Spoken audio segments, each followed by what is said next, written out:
Hey, what's going on, everybody? The dust is finally settling a little bit here. I'm going to be honest. I just dozed off a little bit earlier. So just woke up from a nap, a much needed nap, a little bit tired. Mitch, you said your back's hurting a little bit. Mhm, You were on what, 18 hours straight? Or not 18 hours straight, but 18 hours over the course of the weekend. mhm. Yeah, yesterday was a haul. It was like 8 hours we were streaming the whole time. I only got up out of the chair once. It was a haul, but I'm glad we did it. It was fun. It was good. The dust is finally settling a little bit. We have the aftermath of the NFL draft. Of course, we're going to be getting some ADP as we go along, like sleeper, MFL. Things are going to start to come together. Dan, what's going on, man? You had a busy weekend. You were actually doing things for charity and being a good dude. It was a wild weekend. I had to try to juggle things a little bit more with a charity event for pancreatic cancer that we do every year, and of course, it falls during like the NFL draft. So we're juggling all, but I was keeping up with you guys and the DD fantasy football team as much as I can, enjoying it all. And then we shift to today here, and it's like the draft has ended, and in normal time we all try to create a little life work balance, right? But then today it's like fantasy football life work balance because all those drafts are going on. I'm on the Peloton earlier and I'm like trying to make trades while I'm riding the Peloton there because you don't want to miss anything. So it's getting a little wild right now with draft starting, but fun times and look to diving in with you guys today. I missed you guys this weekend. So Yeah, we missed you. There was a lot going on, obviously, a lot of great conversations. The support, especially during the actual draft itself, was fantastic. So we always appreciate everybody. Today, we really just wanted to, it's a very informal episode. We wanted to open it up to all of the viewers, all the listeners, and we wanted to kind of just dive into some of your rookie draft questions, whether it's tier questions, player takes, landing spots, scheme fits, whatever the case may be. So we have a lot to go over today. Mitch has some family things going on today. So he said, guys, we got a hard stop today. We got a hard stop. So thanks for joining us on this week's live episode of Dynasty Theory. This is going to be in place of tomorrow night's episode. But let's get started. We see Stickman's question up here. Curious how you view 102 to 105 and how much you'd be willing to pay, if anything, to move from 5 to 2, specifically in a 10-team super flex. Start 9, half PPR, and then tight end is full PPR. Mitch, I want to start with you here. How are you viewing that tier in general? And then when you go from a typical 12-team league to 10, how does that adjust? Honestly, I brought this up because I'm in a lot of 12-team and 14-team leagues that are drafting right now, and I see so many people, they're like sitting on the clock at the 102, the 103, or they're sending out trades to where they're trying to do like the 102 for my 106 and a future first. I just see absolutely no reason to trade up within this tier. I have Hampton, Hunter, Tet, Cam Ward, all in the same tier. I don't care which one I get. I think they are all great guys to have, whether it's a 10 team. 10 team, I would probably knock Ward down a little bit just because it's a 10 team league. So I would say it's more of a tier of like 103 or 102 to 104 ish. I would say that. But I'm not seeing a lot of movement because I don't have that much conviction. I love Travis Hunter. That's kind of where I've gone. I'm like, I like Travis Hunter more than I like Tet. But if anybody comes up to me and says, no, I like Tet one spot higher than Travis Hunter, I'm like, that's fine. I am not going to argue with people over that this year because I think we have tiers within everything, but whatever you want to pick within that tier, I literally don't care. So we're looking at this, the 102 to 105. My thoughts here before I turn over to Dan. In a typical 12-team super flex, I'm looking at 102 to 105. Like Mitch just said, one tier.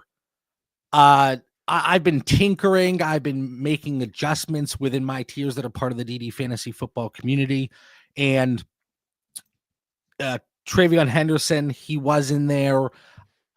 And I'm sitting there. And the way I look at my tiers, and I think I've made this point several times, but if I have to choose between two players and I have 10 102s, is there a chance that I'm going to go 50-50 split, just to diversify? And there's not going to be a situation where I'm going to take Travion Henderson over Martin Hampton. So in that case, I can't justify having them in the same tier. With this specific question, in this specific format, I would have 102 a little bit higher than the 103 and 104, and then 105 even a little bit lower, because like you said, Mitch, Cam Ward, quarterback, 10 team, it's a half PPR. The 102 is Amari Hampton for me. I wouldn't stray from that here at all. If you wanted to see if you could kick in late second value, so pick 18, 19, 20, I'd be willing to pay that here. Dan, what are your thoughts here on Stickman's question? This is a great question by Stickman, and I think it's good for everybody, no matter the format. We're going to answer obviously specific to the format that he's asking, but I think any one of our listeners could apply this, because I think we've all been in different scenarios. We're making this decision today, and I was in this almost exact decision as Stickman today. I was going to trade up for the 103. It was a 10-team league.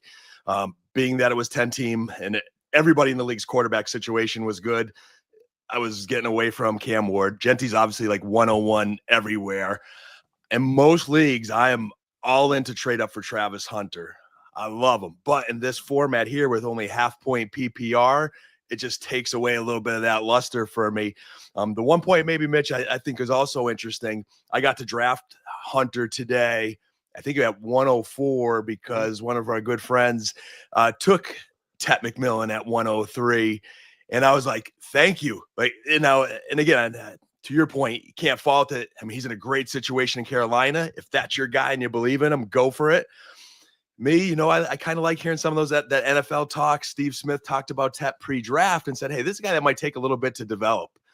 And I just think Travis Hunter with Ashton Genty is one of those two guys that are just megastars. So, JB, I like where you're going with the running backs, and in this format and this type scoring, it makes sense. But if you give me full point PPR, to me, the Hamptons and the who am I missing here? Henderson, who I love, I just have them in the next tier. All right, Marvin, my draft, 14-man super flex tight end premium, start 8. So that's kind of the big adjustment here, obviously, with the 14 team as well. 111. Caleb Johnson, 205, 2 in. It looks like we're just looking for feedback here. Yeah. 2 in at 205. Williams, Kyle Williams at 207. Kyle Besh at 210. Ferguson at 301. We're kind of going to work backwards here. Mitch, you're a big Terrence Ferguson guy. Mm-hmm. I was comfortable looking at him and Mason Taylor because you have the draft capital. You have Terrence Ferguson, stepping into a situation where you have an aging veteran in Tyler Higbee. But Mason Taylor is probably going to be that dude sooner and more of an opportunity, in my opinion. So not really a question, but I've separated Terrence Ferguson and actually put him with Elijah Arroyo.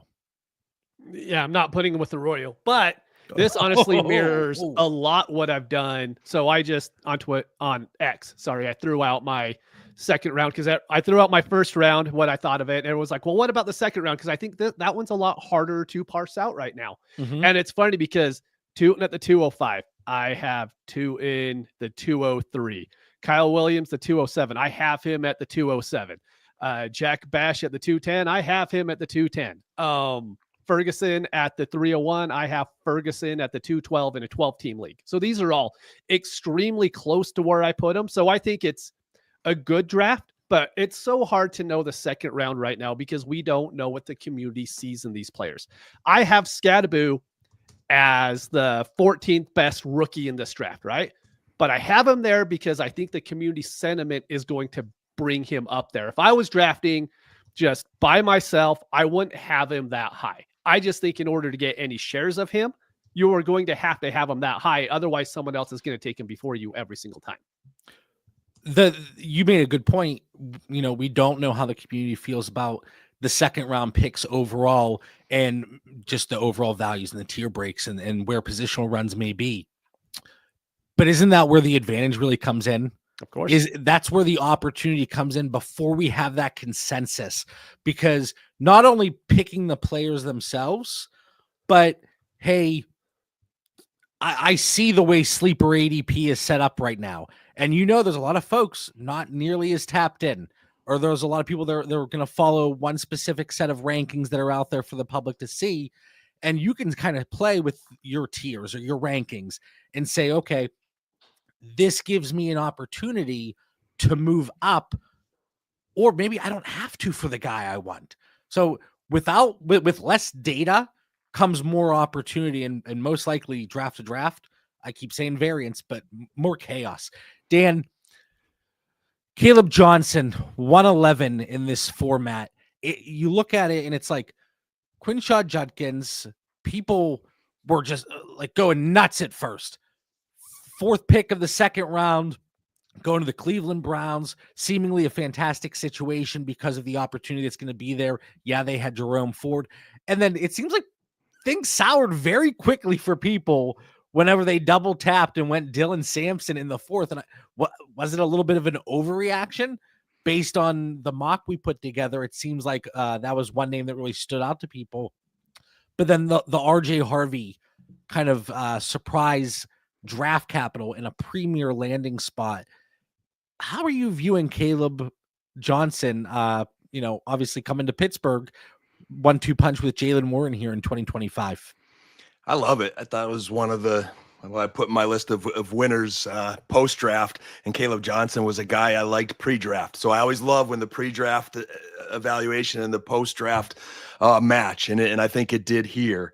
And whether it's Denver or Pittsburgh, there's 2 great opportunities. When I look at my rankings, I'm not quite sure. I probably have Caleb Johnson right now currently early 2nd, but I could definitely make an argument to based on team need that could bump him into late 1st. And I think Marv did a good job here. If he needs running back, he got himself a guy with a great opportunity there in Pittsburgh. So is that a situation like, are you looking at Igbuka above Caleb Johnson? I currently have him there, JB, but as I could I mentioned that big charity weekend, so I'm really still drilling into my rankings, and I was thinking about Igbuka a little bit more today. And is that Tampa Bay situation a Chicago Bears situation where there's all of a sudden a lot of mouths to feed? Like, I love him, but Godwin, they just paid him a boatload of money. I don't think they draft him because they're worried about Godwin. I think this is building their depth. I think it hurt McMillan, but McMillan's no slouch. There's a lot of mouths to feed there. So, hey, if Caleb Johnson could be the guy, and he's got that opportunity, I wouldn't be mad at anybody if he took him before Igbuka, even though it's not quite there yet in my rankings. I could see the case for it. Yeah, just looking through this. So we had pick 19 as 2 I have him in that tier, no issue. Kyle Williams, 2 picks later, I have him in that tier, no issue.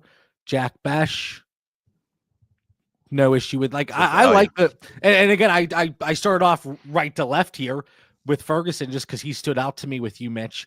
But if you want to take your shot on that tight end at that point, we're picked 29.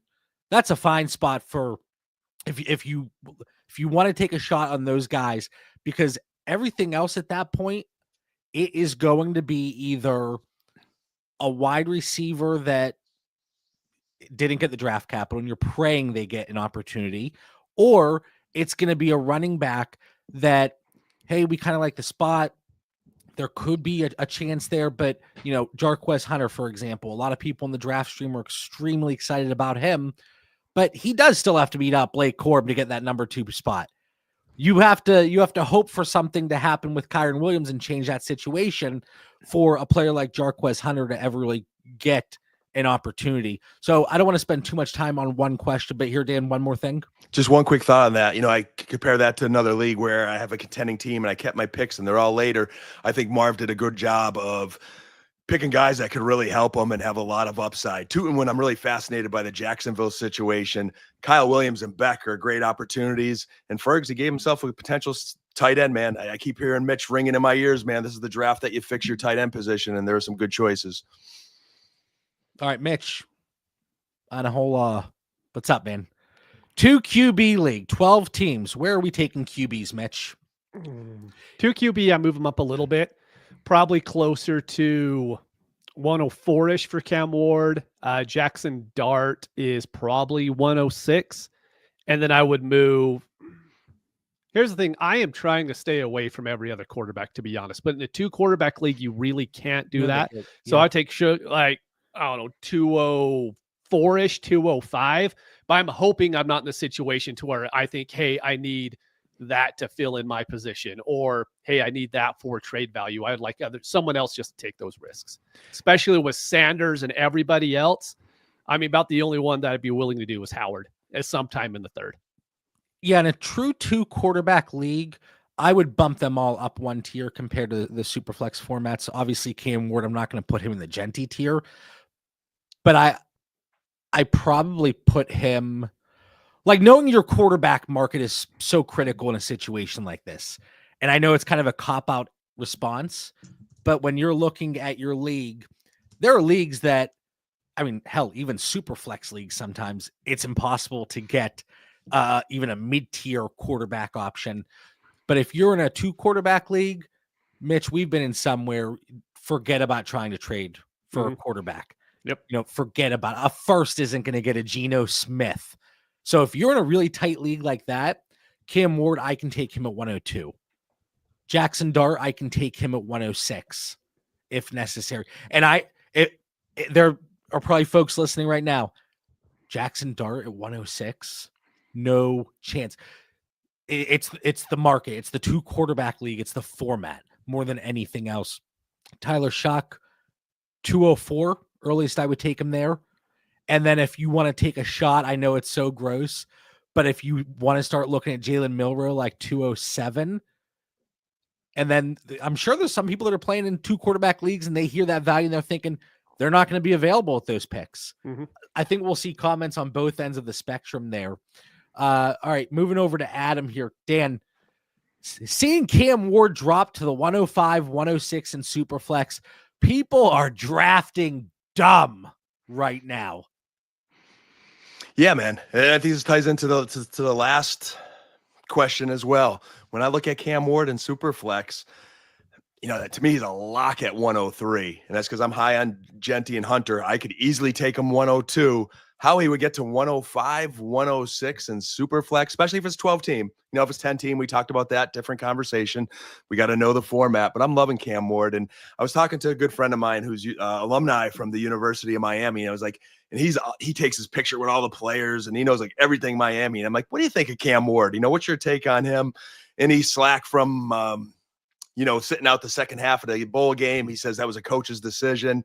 Said the kid's got great work ethic, super competitive, good part, like everything positive that you would want to hear. So it gives you just a little extra boost of confidence in Cam Ward there. So give me him, Superflex 12 team, no later than 103, probably 102. Yeah, I think more of an observation by Adam. Exploit that, like that's. Who else is there? Like, I mean, there's Dart, what the Giants are doing, but this is slim pickings this year. If I'm at the 106 and somebody gets hungry for the third running back prior to that, if they get hungry for, hey, it's tight end premium, even if it's 1.5, an additional half point, and they want to take their shot at a tight end, and I'm sitting at the 106 and Cam Ward is there. I mean, hell, that's later than people were taking Kenny Pickett at times. So you get the first overall pick. Yeah, absolutely. One comment I saw, it was like just a meme or, a picture of Cam Ward. And it was saying how his draft moment being first overall pick is just, it sucks because it's completely overshadowed by the Shedeur Sanders stuff. But Dan, you just brought up sitting out the second half of that game. I completely forgot about that. That stuff is completely overshadowed. The negative stuff is overshadowed by the circus that is the Shedeur Sanders situation too. So it's not just, okay, his moment's ruined. Yeah, it kind of sucks. I'm sure he probably isn't even thinking about it. He's like, I'm the first overall pick. Let's go. But I thought that was an interesting comment. Make sure you hit the like button. I know you're already subscribed to the channel. We appreciate each and every one of you. Moving over, Jared Sucks. I know this name here. Thanks for jumping in again. Mitch, 12-team Superflex, start 10, PPR, 0.25 PPC. Competing team with Mixon, JT, Najee Harris, nothing else. Have the 210.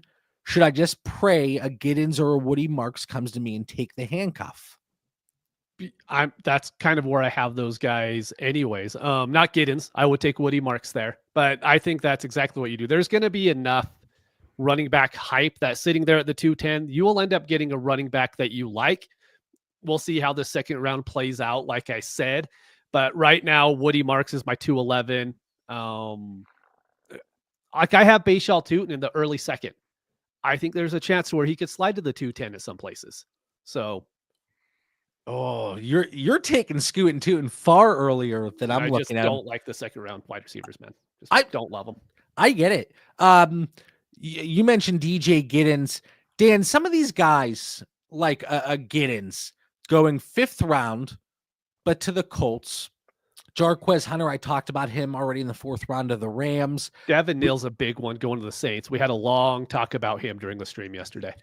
Yeah, and that's one. Like you see these guys, Giddens, especially Giddens and Devin Neal. They're buried behind that number 1. But you could tell yourself that story, right? If something were to happen, they potentially could be the guy. And I said this, that it's an interesting dynamic when you look at this class because there were players that it's like, okay, there's an opportunity to be involved from the jump based on their specific skill set. So even if Joe Mixon is still there and he's playing, Woody Marks could carve himself out a role there quickly as a pass catching option. Bayshal Tootin needs stuff to happen ahead of him. Jarquez Hunter needs stuff to happen ahead of him. Brashard Smith, 7th round pick, but you tell yourself that story. Kansas City Chiefs. How do you feel about Isaiah Pacheco? We saw the lack of explosiveness. I guess he was coming back from injury. He certainly could rebound, but that's kind of an open situation. So my question here is, Dan, this is my long-winded way to get my word count up to ask you this question. How are you balancing some of these running backs? And it goes into Jared's question here, but balancing these running backs that seemingly they need a few things to happen for them to have a chance to really take control, and the players that don't need something to happen to have kind of a smaller role there. There's a lot to dissect, and it's a great question. And I'm probably going to spend this entire week, and I'll give a short answer now, but I'm going to probably spend this entire week really breaking down the running back position because like this draft, we talked about it being so heavy in running backs, and a lot of running backs I know we all liked really slid, and probably slid more than like in previous years. We'd be like, oh, this is really bad. This year, I don't know if it's as bad. There's just some talented dudes that even went in like the 7th round, and I'm like, all right, it means their team didn't want them to go to free agency, and they didn't want to lose them. Certain guys are going to get hurt this year. Certain guys are still going to get traded between now and the start of the season. So, when I think of your question, JB, I'm like, which running backs have the talent, we like them, and need the least amount of things to happen to give them that opportunity? What are the teams telling us by when they drafted them? Because a lot of these running backs also slid, not because they're not talented, but there is so many of them. Mm-hmm. And, if I'm an NFL team, I've got to get guys that, on both sides of the line. I got to secure my defense. I got to get special teams guys. Like there's a lot of things they're trying to fill, and they're going to let the running back position slide. So I just really need to spend some time dissecting of, who's a guy that slid and that should be their value versus who's a guy that slid and they're going to help us in fantasy. And we want to get them in those 3rd and 4th rounds of startup rookie drafts here. Yeah, I think it's, a situation that people are going to have to weigh those options like a Jaden Blue, where he could carve out a pass catching role immediately, or a Jordan James, who certainly needs something to happen to Christian McCaffrey. And then it's kind of him and Isaac Garendo. But Jordan James, he was highly successful operating out of zone scheme. And that's something like that's kind of the situations that I'm getting at. But yeah, Jared, to answer your question specifically, you're going to be able to land one of those running backs there at the 210. No doubt. I would take that chance because a couple wide receivers are going to be elevated either because of how people felt about them before or just because, hey, it's a wide receiver. There's a chance they hold value longer, even though we've talked about that so much that the running back's the way to go there. All right, Alex. 12 teams, start 10, tight end premium. My team really needs a tight end. Would you take one of the tight ends at 107 or stick to best available? Mitch, from let's go 0.5 tight end premium, you're not doing the 107, right? No. So here's what I want to do in this scenario. I'm not bumping up these rookies. I am going to try to trade that 107 and pick up a David Njoku, a George Kittle, a TJ Hawkinson, and have a piece added on top, because you're going to be able to do that for the 107. And points per game wise, you're going to be in a better spot. Like, I like these rookies, but if I'm like, my team needs a tight end, that things that I want to start these guys. I'm not sure if any of these tight ends week one, you're going to be able to throw in your lineup and they're going to give you anything better than what you could pick up kind of off of waivers at some point throughout this offseason, or you could get for like a third or fourth round, a Juwan Johnson or whatever. Right.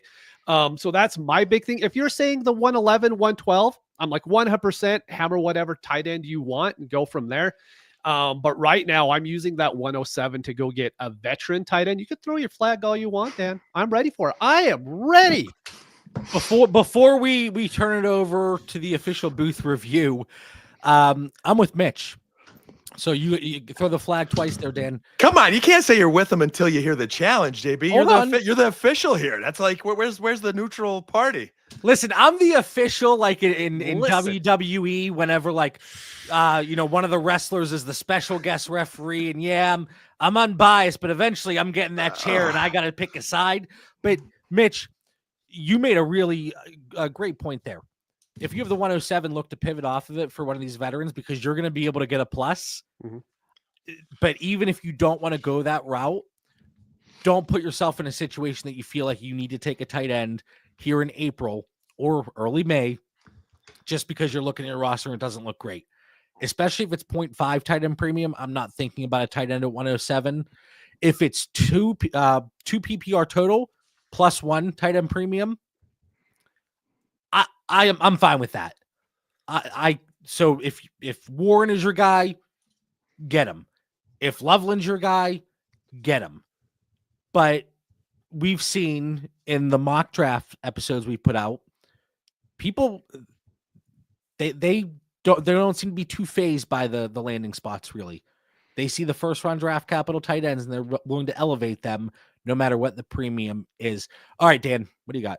All right, so this is one of those challenges where the listeners at home watching the game on TV are like, is the coach wasting a timeout? I don't know if he should have challenged that one, because it's kind of a little bit sketchy, but we always learn from each other on these shows too. And I want to kind of just talk through a scenario. So like, I definitely get where Mitch is going there. I mean, there's some studs, and to me, like in general, 1.5, 108, 109 versus 107.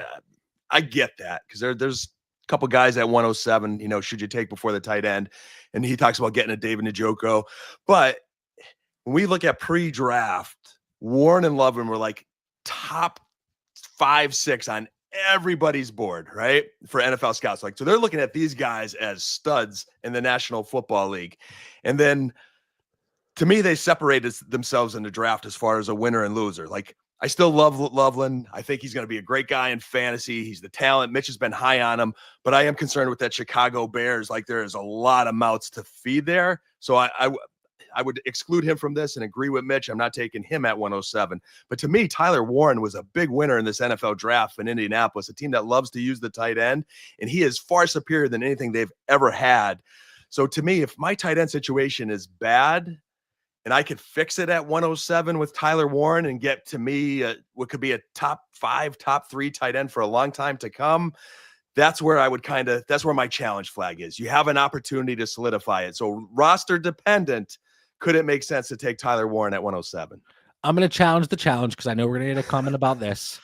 The Colts did not utilize the tight end whatsoever last year, but they didn't have Tyler Warren. But now I'm going to challenge my own challenge, which was a challenge to your challenge. Whew. Who were they going to throw to? I wouldn't have targeted those tight ends either, but I just want to get out ahead of that, because I know that's something that's going to come up. Dan, let me ask you, do you think Mike Clay's projections are pretty close? They're fair. Shut up. Do you think Mike Clay's projections are pretty fair?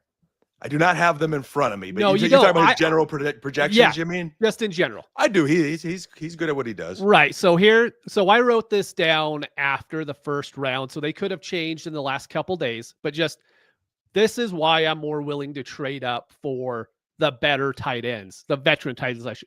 Kyle Pitts, 45 catches, 600 yards, 4 touchdowns. Sounds pretty close.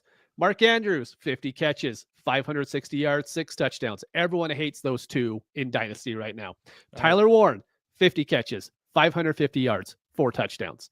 Hunter Henry, 52 catches, 550 yards, 5 touchdowns. That's like, I understand why you want these guys because they're young, they're good. But if you need a tight end because you're saying, hey, my roster needs one, these guys aren't helping you win their first year. They're not Brock Bowers walking into the league. It's my only kickback on. I'm not against these prospects. I'm just saying in that scenario, that's why I want those better tight ends. Yeah, and I with the phrasing of the question, my team really needs a tight end. You would think that is because Alex believes that he or she would be able to compete because of that.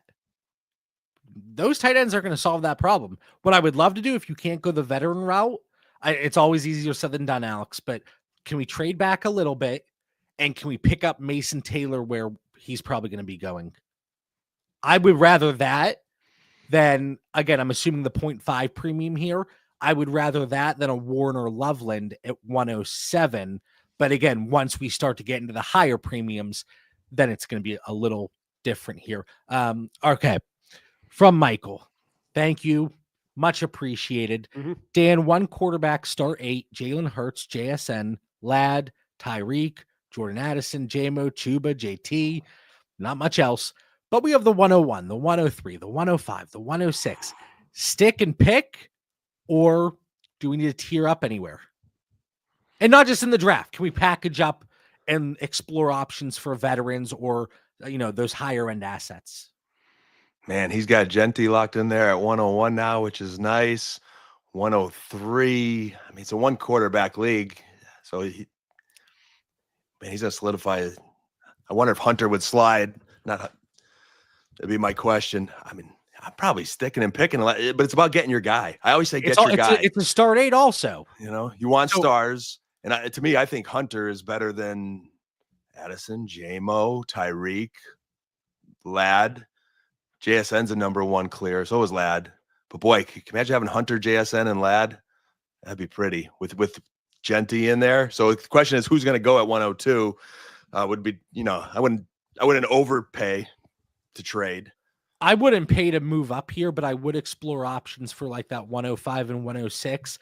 See if there's a team that's in the chat, on the trade bait. Hey, looking to move these assets for picks, or go over to dynastydaddy.com and check the rankings, the power rankings page, and see if there are any teams that are lower from a starter perspective and maybe a little higher from an overall value perspective of their roster, somebody that likes to accumulate picks. See if they might have anybody that makes sense here to package up that 105 and 106. I'm slamming the keyboard on Genty, not even looking to trade back. 103, if you can't move out, it's one of the, in the 1 QB leagues, though, for some reason, we always see running backs get elevated even more. So like if 103 ends up being Tet or Hunter, they might even be available at 105. Like I could see Henderson going 102 here. But you have Chuba, you got JT, you got Genty. I would explore package up opportunities for higher end assets with 105 or 106, and maybe even pair in there JMO or an Addison. I like both players, but in a start 8, that's the way I would look to approach it. Yeah, I think I agree that the one issue that I've been having, I've tried to try to pick up like a Brees for the 105 or whatever. I'm just throwing it out there, right? And everyone's like, no, I like my Brees more than that. Or we had a long talk about Kyron during the draft stream. I'm like, Kyron or the 104 or the 105. A lot of people still like Kyron over those picks. For me, I like the picks. And so I think it's in a start 8, it's pretty league dependent on how people are viewing this 103, this, Amari and Hampton versus Jonathan Taylor or whatever it is. And so I think combining the picks, like John was saying, the 105 and the 106 and trying to get a Puka, like I really like that. I think that's something that is attainable. So that's how I would look at it. If you just have to stay and make these picks, this is the draft to do it, because you're going to be able to get Genty and more than likely Hampton and one of the good wide receivers, whether you like Tet or Hunter. And so if you have to stay up, you're fine. If you can't find any trade partners, I think that's fine even in a start 8.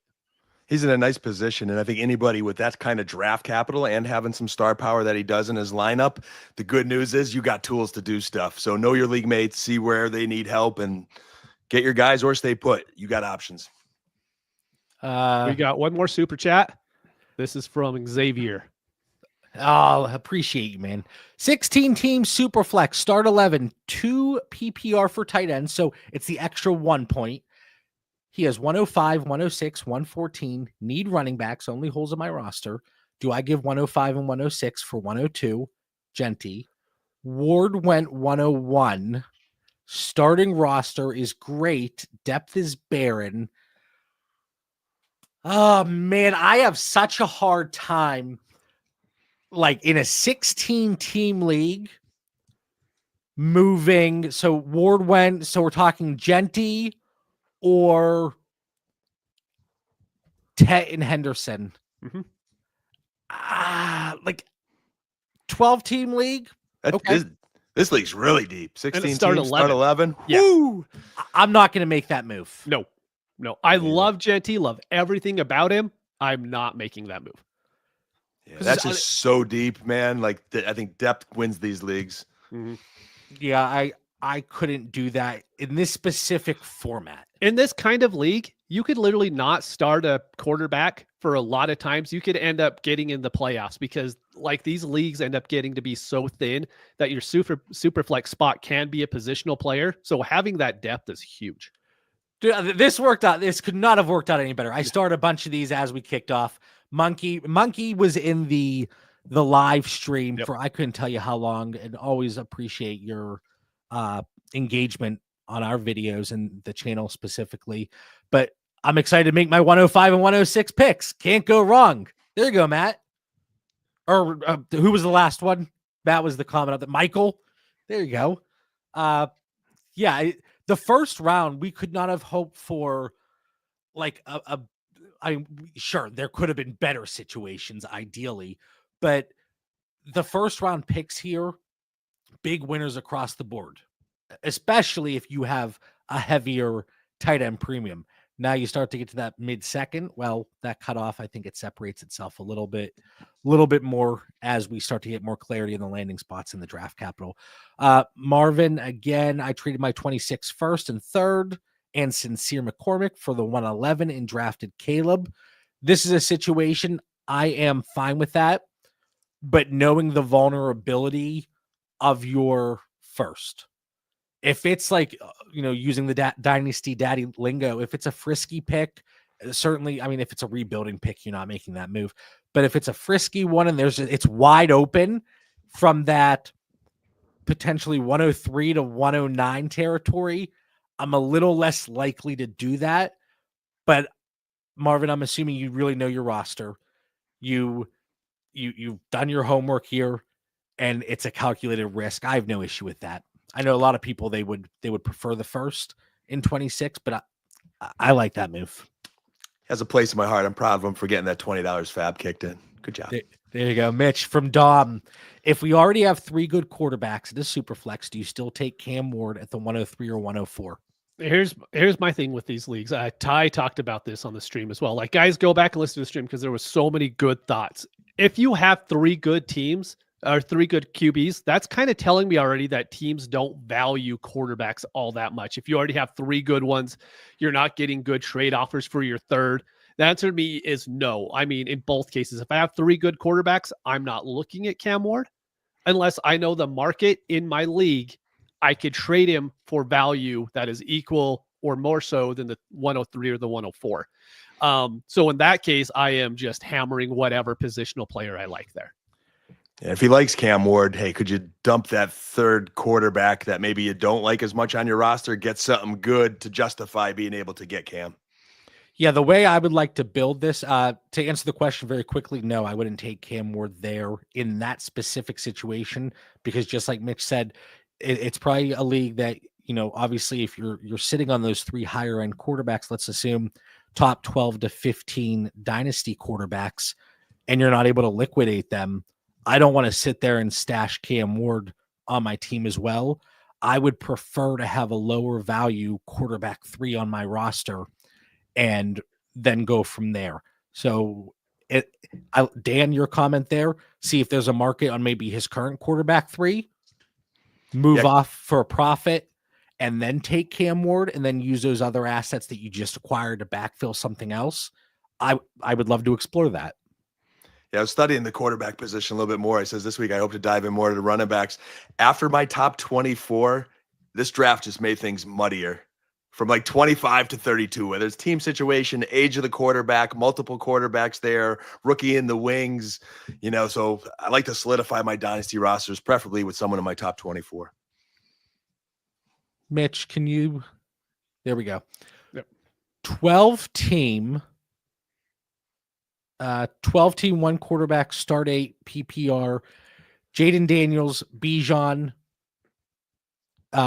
Wright, Neighbors, Harrison, Rice, Diggs, Down, Strange, Likely. I appreciate how Jalen Wright made it in that. Like, of all the guys, let's make sure we have Jalen Wright in there. That's why I paused. You could tell I paused. I was like, wait a minute. So he has the 102. What should I put on top of the 102 to trade up for the 101? Or should I stand pat? If you stay put, take Hampton. Mm-hmm. But if we're looking to add to it, so in my current tiers, I have Genty with I have him with Bijan and Gibbs as the 1 to 3. I have Hampton down there with JT, Breece Hall, even Bucky. So if I'm looking at this, what do you need to move from the 102 to the 101? What would you add to Breece Hall for Bijan Robinson? But that's just kind of a looking at his roster, though, what he could do. Like, I'm salivating on these kind of fun rosters where you have Bijan, and if there's any opportunity to get Bijan and Genty together, boy, that's just one of your favorite rosters, right? So, like, I would ship Rashee Rice so fast in my future draft picks. I don't know if this person would do that, but it might be tempting. Rashee Rice, a 102, and maybe your first next year. I don't know if you guys think that's rich, but I would just love to get Bijan and Genty. I think that trade would get accepted if you send it. My only worry is if you have the 102, kind of looking at this team, there's probably a decent chance it kind of earned the 102. So if I'm moving my next year's pick that I think could be early, I'm probably not doing that. But if you're out on Rice and if you could add him to the 102, I think there's a fair chance the 102 and Rice can get you pretty darn close to Genty. Start there and then see what you could do. But I'm assuming his first was going to be a late one next year, and I would just want to solidify what do I got to do to get Bijan and Genty. Got that one. Oh, and also, Matt, thank you. Appreciate you, man. 100%. All right, let's see. I always get myself out of order. All right, I already got you, Dom. All right, from Clouda, I have 108 and a 26 first offer for Travis Hunter. He's gone. He's off my roster. Yep. If I could pick up an extra future first for any of these guys in the 103 to the 107 tier, I'm gonna do it. And it's not anti. It's not anti-Hunter at all. Not at all. But if you're giving me Quinshawn in a first for Hampton, Harvey in a first for Hampton, Jackson Dart in a first for Cam Ward, I'm making that move across the board. When I look at my tiers in a similar structure. Dan's struggling with this one. Yeah, I'm thinking about it further. I'm calling a timeout here, and I'm saying he should get something else in that deal. Let's counter. Don't just snap take it there. Because think about it. If his roster is good, we don't know how good his roster is. What if that 26 first he's getting? Is it going to be mid late? Is it going to be early? Let's say it's the 108 next year. So you're getting two 108s 2 years in a row. He's given his 108 now, which is going to be a good player, but not a superstar like Hunter. And he's given his first next year. Let's just say his first is going to be late next year. I'd rather the superstar in Hunter than a late first than the 108. So he's got that offer. What I'm saying, that person wants Hunter really bad. I would ask for a little something extra. What's the little something though that you're willing to? That's where I'm looking at my roster. Where could I get a little slight uptick? Is there a player I could improve? Could I get an extra late pick later on, or maybe move up in the second or third round of the draft a few slots to get just that one little extra guy? Because I'm giving up a superstar here. 108's a gamble, guys. Like it probably is going to be really good, but it ain't going to be Travis Hunter. So there's trades, and again, you look at the trade database, you look at everything, and obviously every league is different. Some assets just aren't available. Like people, hey, I'm not willing to move them, even though that might be the fair price. But there's leagues that you can get Puka for that price. And I certainly don't have Travis Hunter on the Puka level. Not yet. Absolutely not. And I know that's one isolated trade there. 104 and 108 for Puka. That's one. Let's see. I'm trying to find something centered around. But you get my point, right? Like I think that's plenty. It's fair offer. It's not a bad offer. I'm just saying I would slightly prefer Hunter. If that guy's coming after Hunter that hard, I would get that something to go home and tell mom about. So I feel a little bit better when Travis Hunter's a superstar in the NFL and I don't have him. All right. From Marvin, Yoshi Vosh, Parker Washington, Ty Johnson, Calcaterra, Rush, roster cloggers, dump them all. All right, next question. I'm not trying to sound like I'm dismissing that, but I don't want to spend too much time on it. Vic, what's going on? Why is Golden so unpopular? So just before I even read the rest of it, it's the analytic profile. It is the preconceived notions that people had prior to him getting the first round draft capital, which was kind of talked about. People didn't think he should have been a first rounder. And now he goes to Green Bay. Well, it's kind of that fuzzy wide receiver situation where it's almost like a wide receiver by committee. But Christian Watson, probably not going to be relevant anytime soon. Jaden Reed, very good player, but doesn't see the field because of the personnel packages. And Golden and Reed, they're very different players. Let me tell you why. I have a paragraph to read. I read it on the stream. I'm going to read this again, and this is why I don't. Do you need your cheaters to? I'm good. I'm good. So this is why. So this is from LaFleur. He was talking about this. I can't figure out the date, but okay. This is what he said about having a number one wide receiver. I don't think you need to have a number one wide receiver. I think it works as well when you can spread the ball out and you got different guys making different plays and you put them in different areas. I think it puts a lot more stress on defenses and the calls that they can get in. So I think in the long run, it helps us by not having a number one guy, a true number one guy. But I think all those guys can step up and be the one on any given day. So like you have a coach who I believe he was saying the truth there. This wasn't coach speak. This was just like, hey, I believe having a whole bunch of good wide receivers is better than having the one guy that the defense is always going to focus all their attention on. And then you have a guy like Golden, who there's a lot of people that are kind of out of him for the reasons that John said. And so his market is already limited for those reasons. And so now I'm not going to go out and spend the 109 or the 110 on him, knowing that the market isn't huge for him because they don't like him. Knowing that the Packers don't throw a lot. They threw like the second least amount of times last year, if I remember correctly. And it's just, there's not a whole lot of reason for me to go and attack him when I think even if he hits, I could go and get him for the same price 6 months from now when he's actually producing. And I don't have to worry about that value hit if he doesn't take off in the first 5 weeks of the season.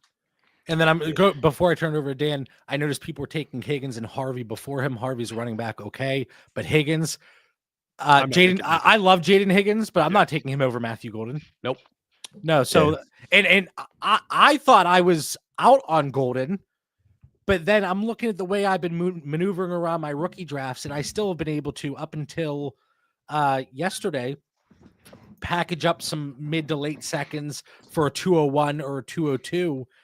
And I think Golden's going to slip there. And I actually think I'm going to, because of how I've positioned myself across the board, far easier to trade into the 201 or 202 than the 111 or 112, because psychologically you see that 1 or 2 to start off the draft pick. But I actually think I'm going to have Matthew Golden in far more leagues than I was expecting. I'm glad you brought that up, JB, because I was going to go there. I think you both answered really well why he's unpopular. You know, all the reasons there's a little bit of concern concerning how fast he is. And I had him right up there with Tech going pre-draft. And then you get those landing spots and, you know, you got to be a little cautious. But as much as I love Higgins too, I would take Golden before him. And I'm really interested in that Higgins. They drafted a a couple receivers there, right? So they're getting a little bit crowded, and I'm still wondering if the Houston Texans could protect CJ Stroud to really maximize all that talent in the offense. I got into a little professional debate with Lance Zierlein a few weeks back on Twitter there about the Texans O-line. I didn't realize till after that he was actually covering the Texans, so he's really deeply invested. He might know a little bit, to be honest. He might know a little bit, but when they traded Tunsil and they just getting rid of their line, and I still don't see him doing much. I'm really questioning what Houston's doing. So interested to see how that pans out. Dan's like, well, I read in the newspaper earlier today. He's probably like reading a quote and then he sees it's by Lance Zierlein. He's like, actually, I gotta get going. All right. From Martin, what would your approach be in a shallow best ball league, 12-team Superflex PPR start 9? So typically you're looking for more depth when it comes to best ball. Obviously, because then you're able to pull from a larger group of players, but the start 9 aspect does change it a little bit. I would say it would be a little bit closer to how I would treat a 12 by 11 lineup situation. So depth a little bit more important than a 12 by 10. Yes. But you don't need to sit there and just say, okay, I'm going to tear down. There's only 108 players being started on a weekly basis. So that's how I would go about that. All right. From Bulk, 12 teams start 11, 0.5 PPR, tight end premium, 0.5 for a first down in a rookie draft right now. Trying to trade the 209 in Pittman for 202 for Trey Harris and 302. Is that an overpay? I would be interested to know who is available still, because I'm going to take Cam Scatteraboo over Trey Harris. I'm going to take Matthew Golden and Emeka Egbuka, the tight ends. I'll take Newton over him. Trey Harris just wouldn't be on my board. Yeah, same. So it's just a trade that I wouldn't do to move up for Trey Harris. Yeah, don't give up on Pittman yet. That's going to be an ugly situation, though, here. Everybody's expecting, hey, Tyler Warren. And then you have Downs. You have Pittman, you have JT, and it's complex in Indy, that's for sure. And you potentially have 0 quarterbacks. All right, from Chase Justice, Chuba and 204 for Rashee Rice. Don't need a wide receiver, but feel like Chuba might be a sell. Panthers draft a new running back every season. I'm okay with that. I love Chuba Hubbard, but where that 204 is right now, I don't think you're missing out on that great of a player. So I'm okay. I'm okay with that trade. It's fine. Mm-hmm. Gets a little more interesting if it's like that 201 that I talked about earlier, but I do have a tier break there. Mitch, very quick answer here for our boy Tide. He wants to hear your reasoning for having Harvey at 106. I want players and offenses that I believe in. That's the biggest thing. Like, I love Drake May. Everyone knows how much I love Drake May. Do I believe that Patriots offense is going to be as good as the Broncos offense next year? No. Do I believe that Henderson is going to come over and just take over 80% of these carries? I don't. And then you look at Judkins, he's going to end up splitting time with Dylan Sampson. And that's not including the other running backs that are still on that roster. For me, I believe in RJ Harvey because I believe in what Sean Payton does with running backs that he drafts. That's why. It's just, I don't want to make the comparison of being like, hey, he's Alvin Kamara. But there's the chance to where he can be Alvin Kamara in that offense. And so that's why I'm willing to buy into it. And at the same time, like, Ibuka is just not there for me yet, right? I love Jackson Dart, but Jackson Dart isn't there for me. So if someone wants to tell me they want Henderson over him, that's fine. I'm not going to argue for 1 second. For me, it's I believe Harvey has extreme upside in this class in an offense that I 100% believe in. I believe in the quarterback, the offensive line, the coaching staff, every piece that's there. I believe in it all. And I've seen it on the field already. So that's why I'm willing to move RJ Harvey up a little bit. I know I don't have to take him at the 106, but if I have him ranked there, I'm going to end up with a very high rostership of him because of that. What I always love about Mitch's hot takes is they always get me thinking. And, a lot of them I agree on or don't agree on, or I come around to late, or, believing in Sean Payton. That's almost like a Coach Dan thing there, Mitch, where I'm like, every running back I saw the stat today before day 3 that he's taken has become Reggie Bush, Mark Ingram, or Alvin Kamara. So the data is kind of your belief in Sean Payton as an NFL coach and where it translates to fantasy is in your favor for that hot take. Am I there with him at 106? No, but I see where you're going with it. Gianni, are we trading Parasol for Burden? No, actually. No, I'm not. I see a comment from Gage. You all said the same thing about BTJ last year. Harris will be a dog. I can tell you right now, I was not saying the same thing about Brian Thomas. And it's not even close to the same situation either. It's just not. Looking at my 5/8 2024 rankings, because I was playing around with my rankings for this year, I had Brian Thomas at the 109, which was above consensus. But I like Trey Harris. That's not a knock on Trey. It's not the same thing. It's not. A-Town 12 team. As you can see, I'm trying to speed this up a little bit here. Trying to get. You have 2 minutes until I just walk out. I got you. Know. A-Town. All right, the last one. If you have any other questions, if you want to hit us with any comments, whatever the case may be, either jump in the Discord community, join the community at ddfantasyfootball.com. Use code Theory. The link is in the episode description below. Sorry, I'm reading some more comments as they come through. Use code Theory, get in there. Conversations going 24/7. But if you have anything else, if we didn't touch on anything, drop it in the comments after the episode. We'll be going through, turn and burn, getting to everything that we haven't. Chat was absolutely fantastic today. Appreciate everybody's support, because it's been a long weekend, guys. Not just for us, but for everybody that there are people that are tuned in for 20 hours of DD content this weekend. Shout out to you. All right, last one. A-Town 12 teams, start 12, Superflex, half PPR, 202 or 209 and 212. 202 for me. 202. Yeah, get your guy. All right. Hopefully you all enjoyed today's show. Again, no episode tomorrow, but hopefully this can scratch the itch until next week. For Mitch Sorensen, Coach Dan Dynasty, I'm John Bauer. We'll catch everybody next week. Peace.